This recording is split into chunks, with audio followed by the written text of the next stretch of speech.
Hi, my name is Yasin Mikhailov and I'm a product manager for Vector Network Analyzers. And I would like to welcome you today to our series of videos on pulse measurements with a Vector Network Analyzer. And I would like to welcome our guest today, Jamie Lunn. Thank you, Yasin. So my name's Jamie Lunn and I'm also a product manager for Network Analyzers. And it'll be my pleasure to give you some of the basics about what pulse measurements are and how we're going to make those with our ZNA Vector Network Analyzer. So Jamie, what kind of pulses are we talking about? So we're going to focus on RF pulses in this particular context. So could you tell me more? What is an RF pulse? How do we generate an RF pulse? Sure. So essentially, what we're looking at is making measurements that we would ordinarily like to make with a network analyzer, but under pulse conditions. So that could be because what we're trying to do is make measurements on devices that aren't designed to handle the high power levels that would generally be involved with these kind of devices, for instance, pulse radar applications. It could be that we're trying to analyze the device under its real operating conditions. Maybe it's a pulsed amplifier that would be used for, say, cellular applications. Or it could be simply that the device hasn't yet been fully assembled with maybe its heat sink and packaging and so forth, maybe for on-wafer measurements. So we have to be able to measure them under much lower power conditions or pulse conditions so that we don't cause the device to be damaged. So now that we understand a little bit about the motivation behind pulse measurements and we're talking about RF pulse measurements, so what devices would we be characterizing or measuring? Sure. So here we've got a slide that gives us a very simple overview of what a pulse Doppler radar system may look like. And here primarily we'll be focusing around the transmitter element of the system. And this will obviously be working under pulse conditions because that's essentially how our pulse radar will operate in the real world. And we can see on the left-hand side, on the right-hand side even, what the RS spectrum looks like of the pulse signal. And underneath we have a waterfall diagram. So essentially what we're going to be doing is looking at characterizing that transmitter under all of its various parameters, but with a pulse stimulus. I understand now. So is there any difference between how the pulse looks in the time and frequency domain? And what would be the key parameters that we're looking in both domains? Sure. So essentially, if we look at how a pulse waveform looks, firstly in the time domain, we have a repetitive RF pulse coming along here. And within each of these RF pulses, we can effectively think about we're capturing just a snapshot of what the CW signal looks like. So we have the frequency inside of each of these pulses. For the RF pulse, we can define various parameters here. So for instance, we have the pulse width, and we have the pulse period, so 1 over the pulse repetition frequency. And one important parameter that we want to focus on here is the duty cycle, which is the relationship of both these two. Oh, that's very interesting. So any difference to the spectrum? Yes. So when we look at this in the frequency domain, what we see here is if we look at power versus frequency, so frequencies on the bottom axis here, we see this classic line spectrum where the envelope gives us this sine x over x response. And essentially, the key thing here is that the nulls that we see in this line spectrum are related to the pulse width, actually inversely related. So that gives us a real focus point here that as our pulse widths become smaller in time, then the pulse width gets spread, or the spectrum gets spread over a much wider frequency range. So the pulse energy gets spread over the wider spectrum. What about the subcarriers? Yep, so within this envelope, we can see we have these individual line spectra, and those are related to the actual pulse period. So the actual repetition frequency, if you like, of the waveform. So that's kind of relates the two domains. So Jamie, now that we discussed the difference between the frequency and time domain and the motivation behind pulse measurements, what are we interested in? I mean, what exactly are we measuring on these devices and components? So primarily we're trying to make the same measurements that we would make on a device under CW conditions. So those are, for instance, our traditional S parameter measurements, either versus frequency or power. So S11, S21, for instance. And we may even want to make absolute power measurements to get information about what the saturated output power is, or maybe what the compression point is, and even maybe do a two-tone stimulus and look at things like intermodulation or intercept point.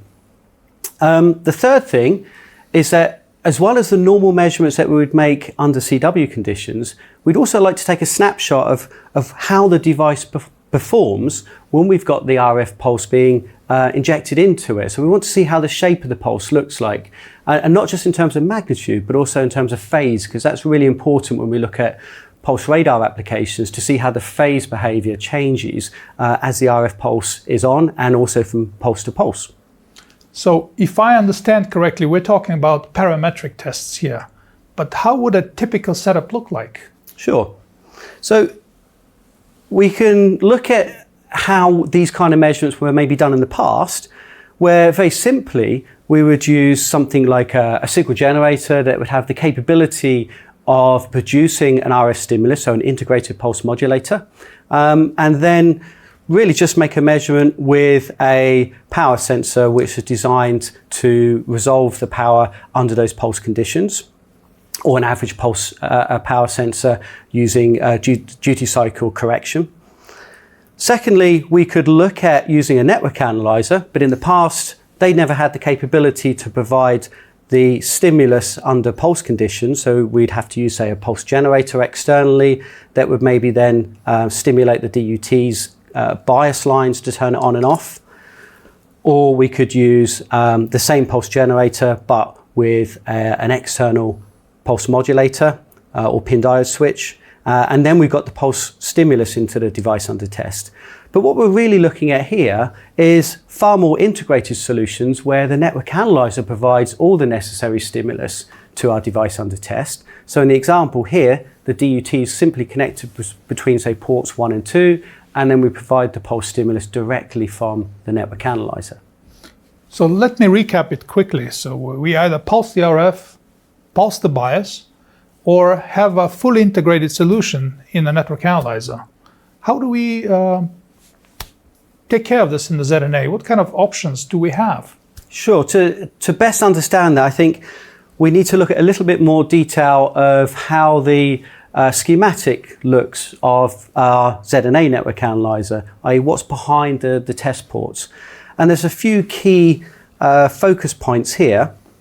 So firstly, as well as all the RF components that would normally be making the measurements to resolve our S parameters, we have our integrated pulse generators, which you can see here, and actually shows 4 in this particular case, because for a 4-port instrument, these are being used to stimulate 4 modulators, but there's a lot more inside the instrument, which we'll come on to a little bit later. So those feed into the RF modulators, which are then providing the pulse stimulus through the test port out in port 1 in this particular case into our device under test. In addition, we also want to be able to synchronize everything with the external device under test. So we've got a trigger and control board which brings all these signals in and out of the network analyzer so we can access an interface with the real world.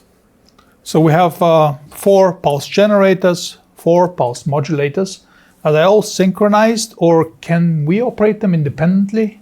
Sure. So essentially, there's a number of different aspects to that question. So first of all, if we look in a bit more detail, our pulse generators here, we have 4 that are assigned to each of the 4 modulators, as we described. And effectively, these give us a time resolution of 8 nanoseconds. So we can control these in various positions from 8 nanoseconds up to quite a few seconds.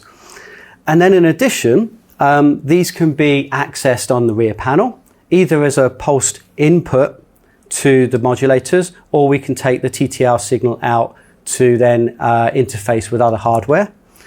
And we have then the 4 additional pulse modulators, so pulse generators, which can then be accessed on 4 additional BNC connectors at the rear there. And lastly, we also need to think about how we're synchronizing the measurement. So we have another pulse generator which is used to trigger the measurement sequence. So we've got control over not just the stimulus of the signal, but when the actual measurement sequence is going to happen. So if I understand correctly, we can operate all of these modulators independently and at the same time have additional hardware on the rear panel to control maybe combine bias control with external peripherals control like a positioner for antenna measurements, and at the same time pulse the RF. Correct. Yeah. So in this case, I understand. What are the main types of pulse measurements then are possible with the network analyzer? Sure. So that effectively comes down to, there's three categories that we can narrow this down to.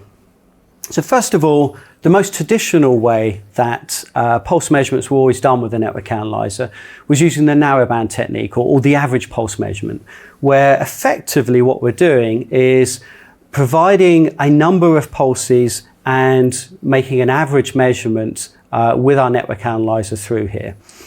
It allows us to make measurements of S parameters versus power or frequency, but effectively we have some disadvantages in that because we're measuring the average power, if the duty cycles are large, then we can get loss of average power, so pulse desensitization, which we'll come on to in one of the next videos.